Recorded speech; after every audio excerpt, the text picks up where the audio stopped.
All right, well, the autopsy on the Brown University MIT shooting suspect is out, and it reveals that he likely died days before his body was found. Chanley Painter joins us now with those details. Good morning, Chanley. Hey, good morning. So the official autopsy suggests that the suspect fatally shot himself in the head last Tuesday, which would be 2 days before officials found his body inside of a storage facility in Salem, New Hampshire, Thursday night. Investigators believe Claudio Neves Valente, a 48-year-old Portuguese national and former PhD student at Brown University, shot and killed MIT professor Nuno Lorenzo in his Boston area home Monday, 2 days after killing 2 students and wounding 9 others at Brown University in Providence, Rhode Island.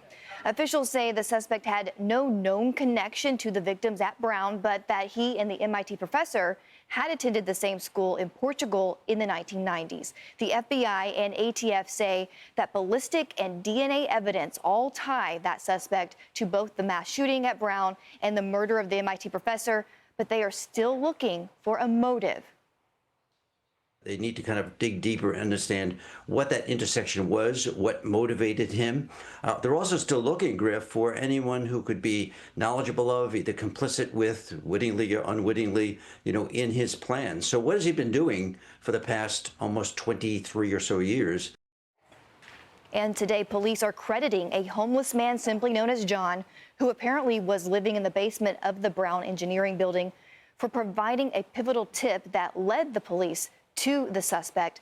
And the Providence mayor is now calling for John to receive the entire $50,000 reward in the case, calling the tipster no less than a hero. Guys, back to you. All right, Chanley, thank you very much. Thanks, Chanley.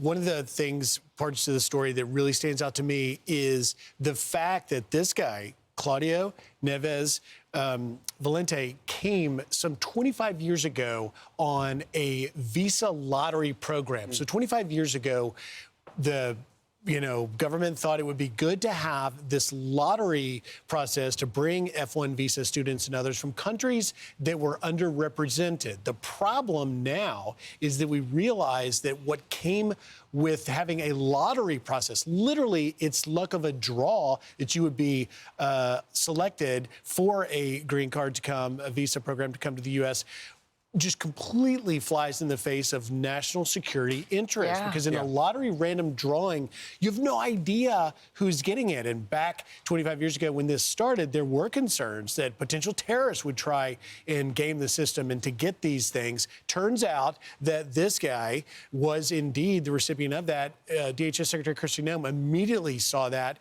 and revoked it yesterday in a marathon 2-hour-plus press conference at the State Department. Secretary of State Marco Rubio addressed that very thing and had this to say.